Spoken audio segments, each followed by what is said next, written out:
Hi everyone.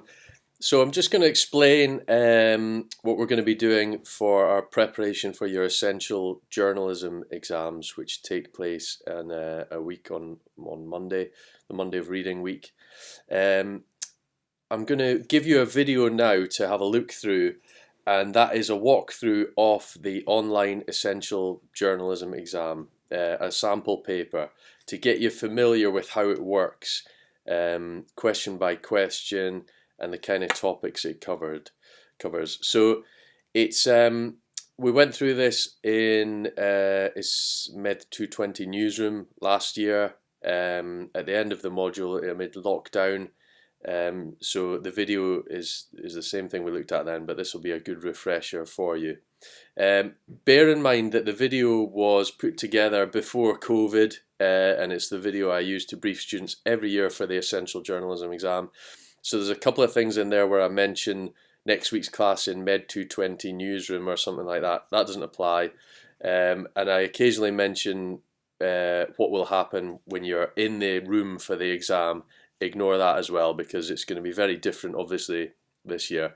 But the video talks you through question by question the format of the exam and tips and tricks and things to look out for and how it works. Okay, so make sure you have a look through all that. Disregard all the stuff talking about previous modules.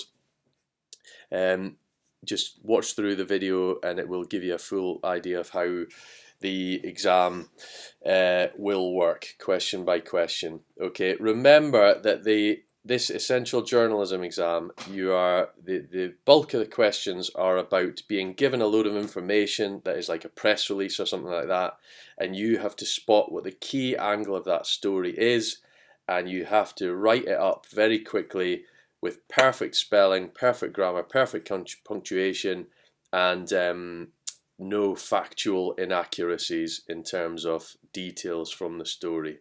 So you have to spot the angle, you have to get it right, and you have to report it accurately and write it in a crisp way that will be easy for the reader to understand. Okay, so that's what it's all about, this exam.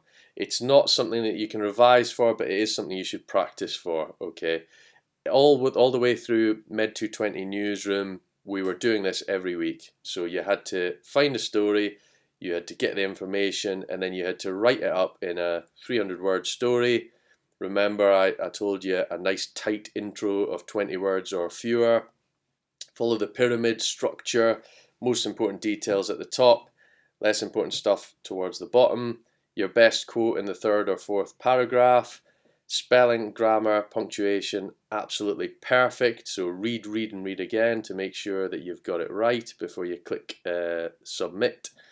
And it's basically that. Okay, so it's designed to emulate you as a working journalist in a newsroom. You've got a story, you've got to pull it together, you've got to write it up and publish it quickly. Okay, that's what the core of the exam is about. So if you watch this video now, that leads you through question by question, a sample paper to get your head around how it works. What I will also do is provide you with, well, I've already provided you with past papers, but I'll send them out again, that you can have a look at yourself between now and Thursday and Friday. On Thursday and Friday, I will be doing mock exam sessions, and I will give you more guidance on what to do about the exam, and I'll go into much more depth because we've got 3-hour sessions put aside for that. So those who are doing Med 320 multi-platform news with me, journalism students, come to your usual workshop class in person or online, and the rest of you, I will be streaming it live online so you can take part online. It's crucial that you do this. If you're doing the exam, you must attend and take part in this, because I'm going to get you logged in, make sure everything is working okay, and make sure that you know what you're doing. Okay, it's really important. There's a couple of things with Proctorio that I think the NCTJ has been in touch with you directly about. It's basically you need to download that. So follow the steps, the guidance that the NCTJ has sent to you. It enables your webcam and it enables your mic, I think. But the purpose of that is to make sure it's you doing the exam. So you'll need a form of ID, whatever it is the NCTJ has told you. you need to show a photo ID, and it's so that they know that you are the one doing the exam and you haven't got someone else doing it on your behalf. I think a couple of you have said that the NCTJ say they want you to scan around the room with your webcam. Again, that's just to make sure you don't have a wall decorated behind your computer with all the answers to the exam. The essential journalism, that it won't, you can't revise for essential journalism, you can't have notes for essential journalism, but for public affairs or law or something like that, you could do. So they need to make sure you're not cheating. But don't worry about that. We've had a couple of run-throughs with this over the summer with the MAs, and it was dead easy. They just pinged the thing and it started, and then they went off and concentrated on the exam. So don't worry about that proctorio thing at all. You'll need to really make sure that you've got a strong web connection in your flat or wherever it is you're doing the exam from. Make sure that you have a webcam. The online exams that we've done so far have all been fine. If anything goes wrong, you'll, as I'll explain in our workshops on Thursday or Friday, you can alert me instantly, and I can pause the exam as I'm the invigilator, and we can try and fix it for you. But if the problem is that you have bad internet connection, that's not something I can fix or we can fix. Okay, so let us know if you think that's going to be an issue. The other thing, I mean, what I do before I do online classes when I'm at home, I make sure I kick everyone else off the network, so everyone's iPhones have been taken off Wi-Fi. Nobody's streaming Netflix on the telly.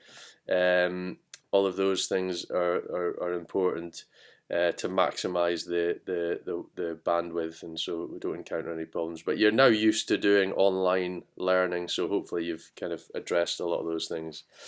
So if you watch the video now, that will lead you through question by question how the exam works, okay? And I will give you a sample exam that you can have a look at between watching that video and the workshop sessions on Thursday and Friday.